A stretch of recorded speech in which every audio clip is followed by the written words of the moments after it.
दोस्तों BJP is one of the most successful political parties in India, जहाँ पे बाकी political parties like TMC, DMK, Shiv Sena बहुत rarely किसी एक स्टेट पे अपनी गवर्नमेंट बना पाती है। वहीं पे जो बीजेपी है उसकी जो आज गवर्नमेंट है वो मेजोरिटी ऑफ स्टेट्स में है इंडिया में। एंड वहीं सेकंड नंबर पे कांग्रेस आती है जो कि मोस्टली सिर्फ 3 स्टेट्स में अपनी पावर बना पाई है। और आज मैं आपको अपनी वीडियो में ये बताऊंगा कि भारतीय जनता पार्टी ऐसा क्या करती है कि किस तरीके से वो पूरे वर्ल्ड को इन्फ्लुएंस कर पाते हैं, नॉट ओनली इन इंडिया, और उनके वर्ल्ड वाइड बीजेपी की काफी पॉपुलैरिटी है एंड क्यों बाकी पॉलिटिकल पार्टीज के मुकाबले लोगों को अच्छे तरीके से इन्फ्लुएंस कर पाती है उन्हें वोट देने के लिए। बीजेपी इंडिया में पिछले 10 सालों से रूल कर रही है। साल 2014 के पहले कांग्रेस गवर्नमेंट सेंटर में पावर में थी, but before 2042 Lok Sabha elections BJP अपनी मार्केटिंग कैंपेन्स को स्टार्ट करती है एंड बीजेपी अपनी मार्केटिंग कैंपेन्स में नरेंद्र मोदी को अपना प्राइम मिनिस्टर कैंडिडेट के रूप में उतारती है। और इस बार के इलेक्शन कैंपेन्स में नरेंद्र मोदी को as a role model and as a brand ambassador of BJP decide करती है। एंड उनका जो पूरा प्रमोशन होता है वो पीएम मोदी के इमेज के अराउंड होता है and it's let's about BJP and slogans like अब की बार मोदी सरकार का भर भर के प्रयोग होता है मार्केटिंग कैंपेन्स में। नो करप्शन,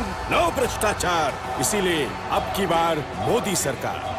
वहीं पर जो अदर पॉलिटिकल पार्टीज थी, फिर चाहे कांग्रेस हो जो कि उस समय पावर में थी, वो अपने मिशन एंड विजन को क्लियरली कम्युनिकेट करने में लोगों तक फेल हो जाती है बुरी तरीके से। एंड बीजेपी की जो मार्केटिंग स्ट्रैटेजी होती है, जहां पर बीजेपी को नहीं बल्कि नरेंद्र मोदी को as a brand ambassador market करते हैं, ये काफी सक्सेसफुल होती है और बहुत ज्यादा इफेक्टिव होती है। एंड सोशल मीडिया प्लेटफॉर्म से लेकर के टीवी एडवर्टाइजमेंट तक हर जगह इसी प्रमोशनल कैंपेन का यूज करा जाता है। और 2014 के इलेक्शन में जो मार्केटिंग कैंपेन बीजेपी ने यूज करी थी, ये बहुत सक्सेसफुल होती है एंड बीजेपी साल 2014 में जीतने के बाद सेंटर में अपनी सरकार बनाती है। एंड इसका एक बेस्ट एग्जांपल आप आईपीएल में भी देख सकते हैं, जहां पर आरसीबी इसने एक भी बार आईपीएल टाइटल नहीं जीता है। जहां मुंबई या चेन्नई सी टीमों ने लगभग 5-5 बार आईपीएल टाइटल जीत रखा है, आरसीबी ने एक भी बार नहीं जीता है। बट उनकी पॉपुलैरिटी में कोई कमी नहीं आई, बल्कि समय के साथ साथ जो आरसीबी की पॉपुलैरिटी है वो और बढ़ती गई है। एंड इसका एक मेजर एंड बिगेस्ट रीजन है विराट कोहली। विराट कोहली सिर्फ इंडिया के नहीं बल्कि पूरे वर्ल्ड के one of the best batsman है एंड उन्हीं की पॉपुलैरिटी का नतीजा है जिसकी वजह से आरसीबी इतनी ज्यादा पॉपुलैरिटी में। तो भले ही आरसीबी ने एक भी टाइटल नहीं जीता है, बल्कि समय के साथ साथ उनकी जो पॉपुलैरिटी है वो बढ़ती आई है और समय के साथ साथ और बढ़ती जाएगी। And now let's come back to the political marketing. बाकी पॉलिटिकल पार्टीज एंड बीजेपी की मार्केटिंग कैंपेन्स में एक बहुत बड़ा फर्क है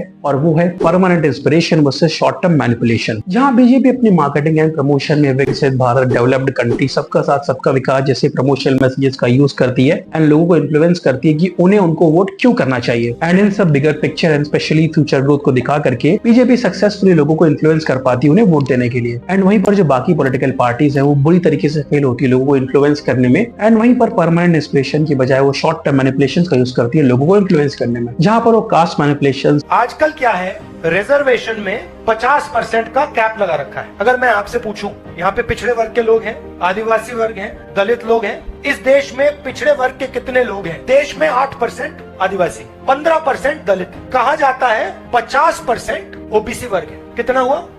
73 हो गया। अब 73% आबादी है तो 50% लिमिट क्यों है? सेंटर गवर्नमेंट के हर लिए हुए डिसीजन को क्रिटिसाइज करती हैं, पर चाहे सेंटर गवर्नमेंट का लिया हुआ डिसीजन देश के हित में हो, लेकिन वो फिर भी उसे क्रिटिसाइज करती हैं। बट वहीं पर जो इंडिया के लोग काफी अवेयर है, वो भली बात ही जानते हैं कि कौन सा डिसीजन देश के हित में होता है और कौन सा डिसीजन पॉलिटिकल पार्टीज लेती हैं लोगों को मैनिपुलेट करने के लिए। एंड इसका एग्जाम्पल आपको पॉलिटिकल पार्टीज के सोशल मीडिया हैंडल्स पे भी मिल जाएगा, जहाँ पे अपने जो कॉन्टेंट बनाते हैं वो इसी के अराउंड बनाते हैं। जहाँ पर बीजेपी के सोशल मीडिया प्लेटफॉर्म्स पर मोस्टली जो कॉन्टेंट मिलेगा वो आपको फ्यूचर की ग्रोथ रिलेटेड ज्यादा मिलेगा, कि कैसे वो देश को आगे ले जा रहे हैं, वो कौन से ऐसे निर्णय ले रहे हैं इसकी वजह से देश की तरक्की हो रही है, किस पर्टिकुलर सेक्टर में कितनी ग्रोथ हो रही है, उनके इस पर्टिकुलर डिसीजन से देश में क्या इंपैक्ट क्रिएट हो रहा है। उनका जो मोस्टली कंटेंट है वो आपको इसी के अराउंड मिलेगा। एंड वहीं पर other political parties like Congress, Samajwadi Party, TMC, DMK, Shiv Sena, ये सभी की सभी पॉलिटिकल पार्टीज बुरी तरीके से फेल होती हैं अपने मैसेज को क्लियरली लोगों तक पहुंचाने में। एंड ये जो permanent inspiration plus short term manipulation का जो कॉन्सेप्ट है, ये एक बहुत बड़ा डिफरेंशिएटिंग फैक्टर बनता है BJP versus other political parties के बीच। इसकी वजह से जो बीजेपी है वो बहुत इफेक्टिव है मार्केटिंग एंड ब्रांडिंग में। एंड वहीं पे जो बाकी पॉलिटिकल पार्टीज थी लाइक कांग्रेस बुरी तरीके से फेल होती हैं एक प्रॉपर पीएम कैंडिडेट को लोगों को शोकेस करने के लिए कि जीतने के बाद हम किस व्यक्ति को प्राइम मिनिस्टर बनाएंगे। एंड 2 इलेक्शंस हारने के बाद कांग्रेस को अब रियलाइज हुआ